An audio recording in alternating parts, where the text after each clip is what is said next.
Hello friends, आप सभी का स्वागत है हमारे अपने यूट्यूब चैनल खरीजी जी अड्डा पर। तो आज के इस वीडियो में हम प्रैक्टिस सेट 41 लेके आए हैं और ये जीके जे से संबंधित है। तो आप लोग वीडियो के अंत तक बने रहिएगा, आपके एग्जाम के लिए बहुत ही ज़्यादा इंपॉर्टेंट होंगे। हम इसके साथ साथ कुछ एक्स्ट्रा पॉइंट भी बताएंगे, आप उसे भी देखते चलिएगा। तो चलिए शुरू करते हैं। पहला क्वेश्चन है कि दिल्ली सल्तनत शासित हुआ था कुल कितने वंशों के द्वारा। ऑप्शन में दिया है 4, 5, 6, 7। तो इसका करेक्ट आंसर ऑप्शन बी हो जाएगा 5। 5 राजवंशों के द्वारा दिल्ली सल्तनत शासित हुआ था। और वो 5 वंश कौन कौन से हम आपको बता देते हैं ट्रिक के साथ। आप लोग ट्रिक को भी याद रखिएगा। ट्रिक पहले हम लिख देते हैं। ये कहाँ से आ गया। गुलाब खिला तुम सुगंध लो। गुलाब खिला तुम सुगंध लो। गुलाब से हुआ गुलाम वंश, गुलाब से गुलाम वंश। खिला से खिलजी वंश, खिला से खिलजी वंश। तुमसे तुगलक वंश, तुमसे तुगलक वंश। सुगंध, सुगंध से हो गया सैयद वंश, सुगंध से हो गया सैयद वंश। और लो से लोधी वंश, लो से लोधी वंश। ये 5 वंशों के द्वारा दिल्ली सल्तनत शासित हुआ था। कौन कौन? गुलाम वंश, खिलजी वंश, तुगलक वंश, सैयद वंश, लोधी वंश। इन लोग का क्रम वाइज आप लोग याद रखना। 1 नंबर में गुलाम, 2 नंबर में खिलजी, 3 नंबर में तुगलक, 4 नंबर में सैयद, 5 नंबर में लोधी। और लोधी वंश के अंतिम शासक इब्राहिम लोधी को हराकर बाबर भारत में मुगल वंश की स्थापना किए थे। तो इसका सही आंसर ऑप्शन बी हो जाएगा। 5 वंशों के द्वारा दिल्ली सल्तनत शासित हुआ था। तो अब चलते हैं अगले क्वेश्चन की ओर। क्वेश्चन है कि डिम्ब के साथ शुक्राणु का निषेचन कहाँ होता है। तो बता दे, अगर निषेचन पूछेगा, निषेचन, तो ये फैलोपियन ट्यूब में होता है। Fallopian tube. तो अगर निषेचन पूछेगा तो फैलोपियन ट्यूब में होता है। अगर पूछेगा कि शुक्राणु का जो विकास होता है ये गर्भाशय में होता है। कहाँ होता है? गर्भाशय में। ये दोनों बातों को याद रखना है, दोनों क्वेश्चन पूछते हैं, है ना। अगर विकास पूछेगा तो गर्भाशय, गर्भाशय। अगर निषेचन पूछेगा फर्टिलाइजेशन तो फैलोपियन ट्यूब, है ना। तो यहाँ पे फर्टिलाइजेशन निषेचन पूछ रहा है, तो इसका सही आंसर ऑप्शन डी हो जाएगा। फैलोपियन ट्यूब में डिम्ब के साथ शुक्राणु का निषेचन होता है, फर्टिलाइजेशन होता है। अगर विकास पूछेगा तो ये गर्भाशय में होता है। ये दोनों पॉइंट को आपको याद रखना है। ये बायोलॉजी का बहुत ही इंपॉर्टेंट क्वेश्चन था। नेक्स्ट है, विक्रमशिला विश्वविद्यालय की स्थापना किस शासक ने किया था। तो बता दें, विक्रमशिला विश्वविद्यालय कहाँ है? बिहार के भागलपुर जिले में है। कहाँ है? भागलपुर में। और बता दें, विक्रमशिला विश्वविद्यालय की स्थापना किसने की थी। तो पाल वंश के शासक थे धर्मपाल। कौन थे?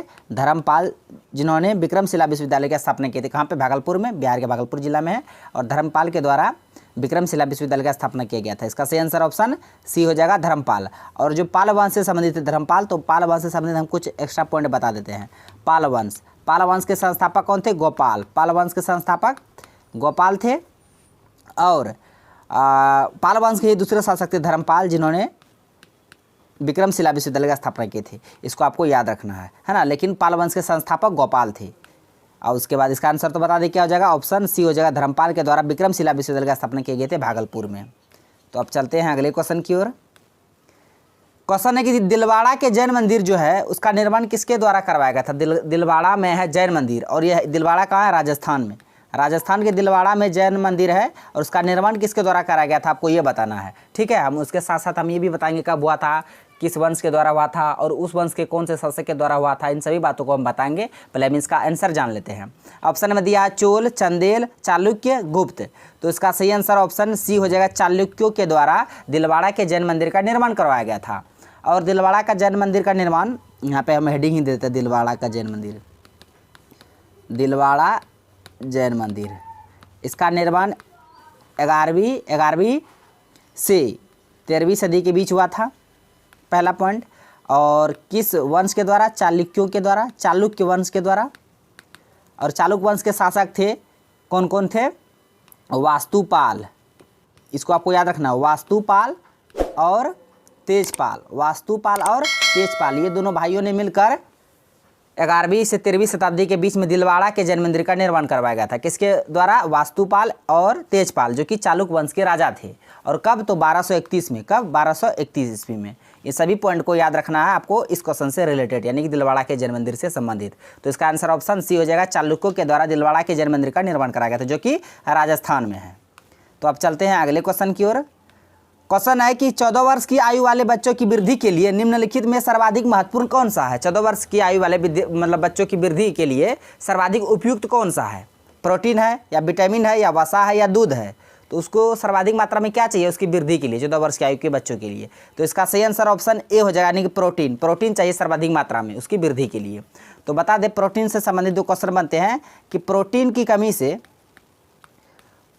कमी से होने वाले रोग, बहुत बार एग्जाम में पूछा है प्रोटीन की कमी से होने वाले रोग। तो 2 रोग हैं, दोनों रोग को याद करना आपको। क्वासियोरकर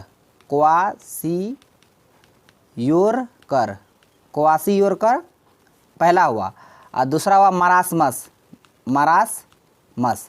ये दोनों रोग प्रोटीन की कमी से होने वाले रोग है। बहुत बार एग्जाम में पूछा है कि क्वासियोरकर किसके कमी से होने वाला रोग है या मरासमस किसके कमी से होने वाले रोग है। तो बता दिए हम प्रोटीन की कमी से होने वाले रोग कौन कौन है, क्वासियोरकर और मरासमस। ये दोनों रोग को आपको याद रखना है। किसके कमी से होते हैं, प्रोटीन की कमी से। और क्वेश्चन में क्या कह रहा था कि 14 वर्ष के आयु वाले बच्चों की वृद्धि के लिए सर्वाधिक मात्रा में किस चीज़ का उपयुक्त मतलब महत्वपूर्ण है, कौन सबसे अधिक महत्वपूर्ण है वृद्धि के लिए। तो प्रोटीन है, क्या प्रोटीन।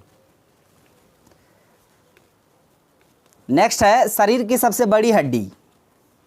ऑप्शन में दिया फीमर, स्टेपी, टिबिया, मेलियस। तो इसका सही आंसर ऑप्शन ए हो जाएगा फीमर। फीमर जो कि जांग की हड्डी है, फीमर जांग की हड्डी है और ये शरीर की सबसे बड़ी हड्डी है, मजबूत हड्डी है। स्टेपी ये शरीर की सबसे छोटी हड्डी है जो कि कान में है, सबसे छोटी हड्डी ये कान में है। तो कान में बता दें 6 हड्डी, 3 इस कान में 3 इस कान में, यानी कि मेलियस, इनकस, स्टेपिस। ये मेलियस हुआ, स्टेपी हुआ, एक हुआ इनकस। ये तीनों हड्डी कान में पाए जाते हैं। और टिबिया जो कि शरीर की सबसे चमकीला हड्डी है, टिबिया सबसे चमकीला हड्डी है और ये पैरों में पाया जाता है, घुटना के नीचे जो हड्डी होता है यहाँ से वहाँ तक। तो इसी उधर टिबिया ये सबसे चमकीला हड्डी है शरीर की, इसको भी आपको याद रखना है। टांग में होता है और ये स्टेपी मेलियस कान में और फीमर जांग में। और यहाँ सबसे बड़ी हड्डी पूछ रहा था तो फीमर हो जाता। नेक्स्ट है कौन सा खनिज हड्डियों के लिए आवश्यक है ना, जो हड्डी है हमारा शरीर में बोन, उसके लिए कौन सा खनिज आवश्यक है। जिंक है या आयरन है या कैल्शियम है या सल्फेट है। तो इसका सही आंसर ऑप्शन सी हो जाएगा कैल्शियम, परमाणु संख्या 20। हाँ, तो सबसे अधिक उपयुक्त है हड्डी के लिए कैल्शियम। नेक्स्ट है मानव शरीर में प्रोस्टेट एक ... है। मानव शरीर में प्रोस्टेट क्या है, झिल्ली है, ग्रंथि है, मांसपेशी है या संयोजी ऊतक है। तो बता दें इसका सही आंसर ऑप्शन बी हो जाएगा ग्रंथि। प्रोस्टेट क्या है, एक ग्रंथि है, प्रोस्टेट ग्रंथि है और ये मूत्राशय के जस्ट नीचे उपस्थित होता है। ये मूत्राशय के जस्ट नीचे उपस्थित होता है प्रोस्टेट ग्रंथि और ये एक प्रकार के ग्रंथि है ना। नेक्स्ट है कामरूप किसका प्राचीन नाम है। ये भी क्वेश्चन बहुत बार एग्जाम में पूछा है। कामरूप क्या है, कामरूप ये किसका प्राचीन नाम है। तो बता दें इसका सही आंसर ऑप्शन बी हो जाएगा असम। असम का प्राचीन नाम कामरूप हुआ और उड़ीसा का प्राचीन नाम कलिंग हुआ। उसके बाद बंगाल का प्राचीन नाम गौड़ हुआ, बंगाल का प्राचीन नाम गौड़ हुआ और बिहार का प्राचीन नाम विहार हुआ। क्या हुआ, विहार हुआ, विहार से बिहार बना।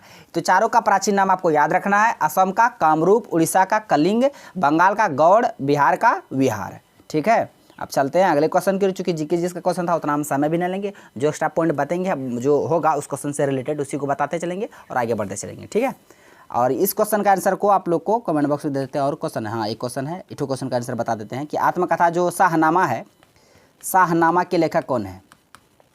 तो बता दें इसके लेखक है फिरदौसी। मोहम्मद गजनी के साथ भारत आए थे, फिरदौसी है शाहनामा के लेखक। इसका सही आंसर ऑप्शन बी हो जाएगा। अबुल फजल ये अकबरनामा के लेखक है, अकबरनामा के लेखक अबुल फजल, आईन अकबरी, बाबर अकबर जन्मे करते हैं। तो फ्रेंड्स ये आज का लास्ट क्वेश्चन है। इस क्वेश्चन का आंसर को आप लोगों को कमेंट बॉक्स में देना है कि मानव शरीर में कुल कितनी हड्डी है। इसका आंसर को आप लोग को कमेंट बॉक्स में देना है। तो फ्रेंड्स आज का क्वेश्चन बस यहीं तक था, सारे क्वेश्चन को हम बता दिए। तो फ्रेंड्स ऑप्शन में देख लीजिए 185, रुकिए ऑप्शन बताते हैं, 185 है, 206 है, 300 है, 210 है। ये चारों ऑप्शन में बताना है कि मानव शरीर में कुल कितनी हड्डी है। तो फ्रेंड्स वीडियो आपको कैसा लगा, आई होप आपको वीडियो पसंद आया होगा। यदि वीडियो पसंद आया तो मेरा वीडियो को लाइक कीजिए तथा मेरा यूट्यूब चैनल कर दीजिए, जिस अड्डा को सब्सक्राइब करें और बेल आइकन को भी हिट कर दीजिए ताकि हर एक लेटेस्ट वीडियो का नोटिफिकेशन तुरंत आप तक पहुंच जाए। थैंक्स फॉर वॉचिंग वीडियो, धन्यवाद। अब मिलते हैं नेक्स्ट वीडियो में नेक्स्ट टॉपिक के साथ, तब तक के लिए जय हिंद।